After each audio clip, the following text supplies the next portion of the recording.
Let's talk about proper subset.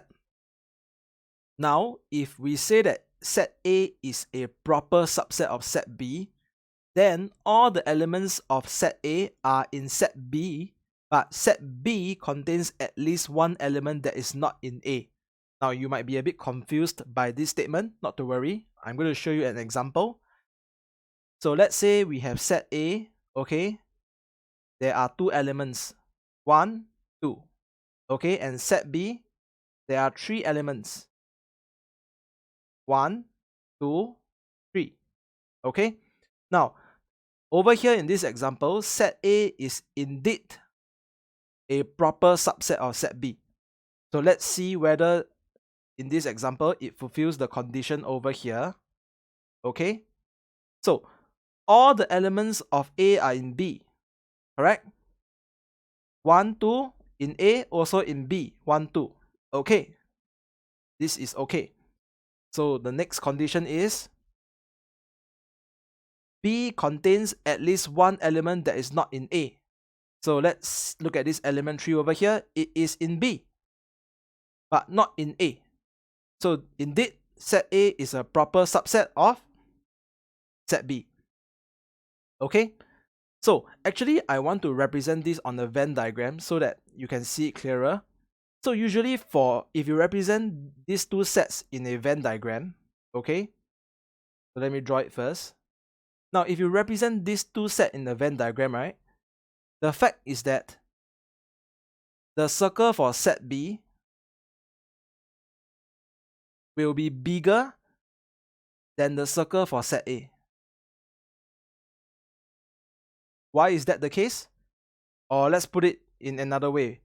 Why is it that the circle for set A is smaller than the circle for...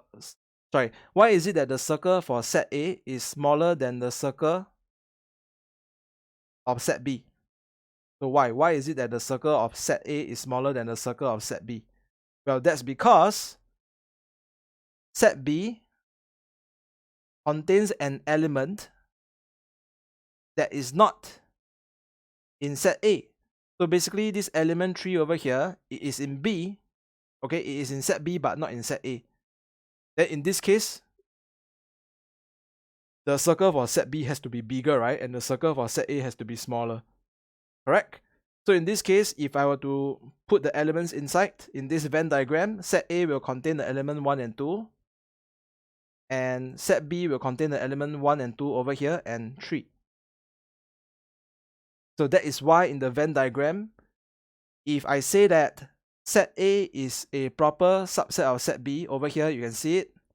Then when you draw it in the Venn diagram, right, when set A is a proper subset of set B, the circle for set A will be smaller than the circle for set B. Okay?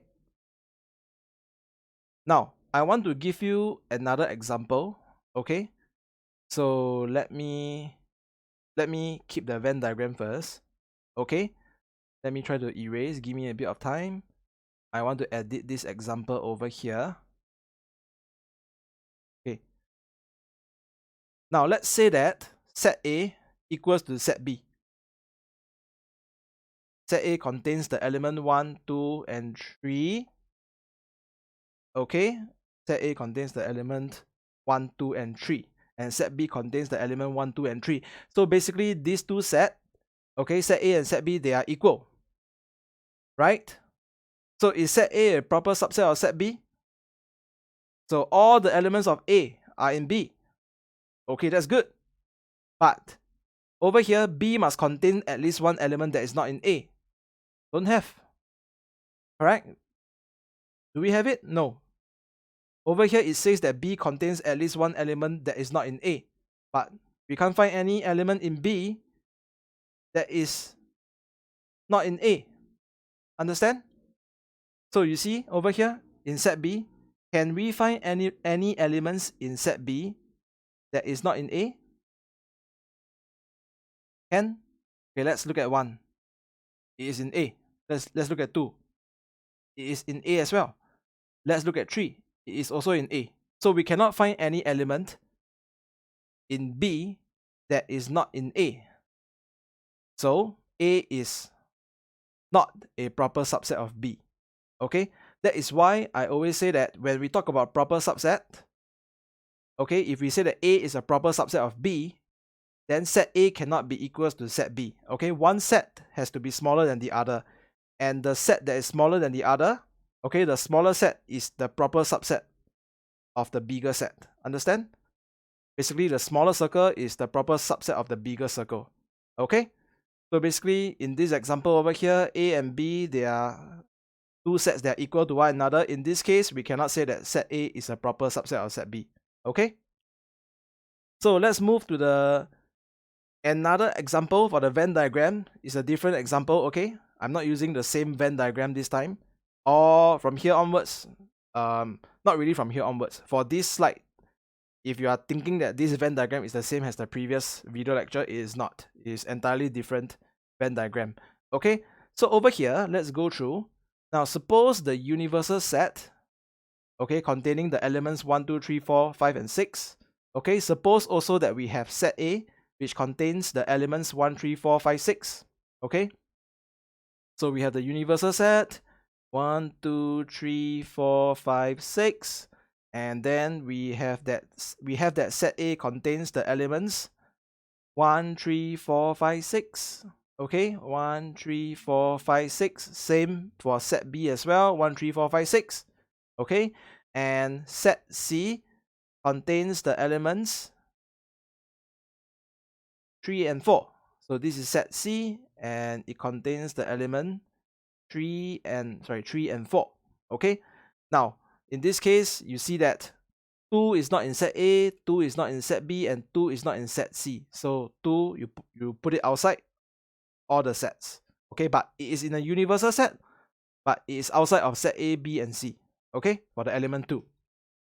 So now we are done drawing the Venn diagram for the universal set A, set B, and set C. So let's proceed on to the practice on proper subset. Okay, so set A is equals to set B, right? This means that A is not a proper subset of B. We write it as A is not a proper subset of B. Okay, so like this. Okay, I want to emphasize one thing. This is proper subset.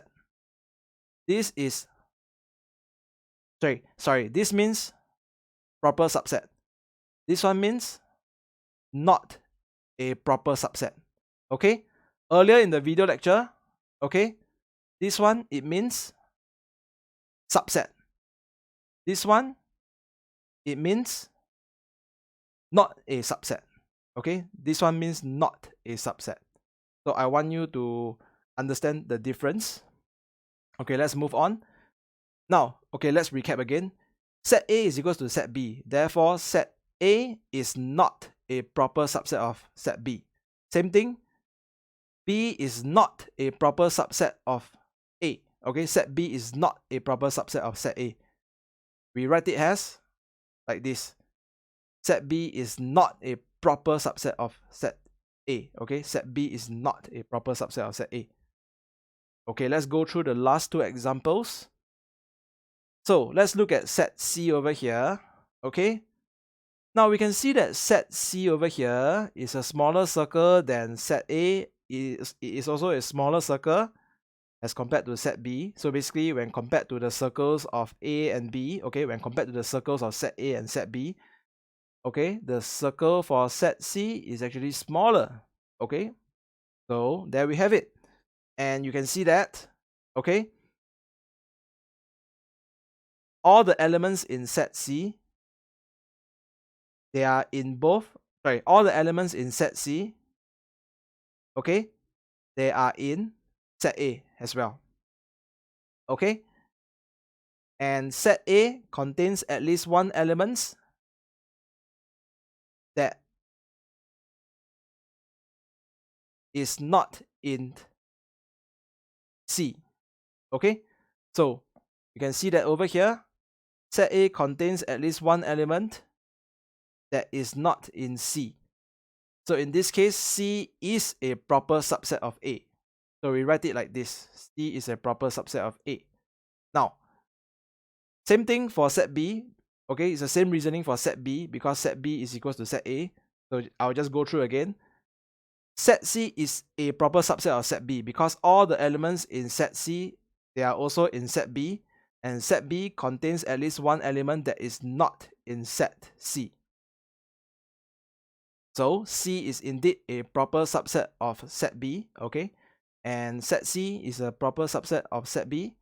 We write it as like this. Set C is a proper subset of set B. And that's it for this example. I hope you understand what is proper subset. I want to emphasize one more point, which I didn't emphasize earlier. When we say that C is a proper subset of A, right? Earlier, I have taught you that, in this case, the circle of C will be smaller than the circle of A. Agree? I want to emphasize this. The circle of C, which is the smaller circle, must be inside the bigger circle, which is the circle of A. Okay, I want to emphasize this.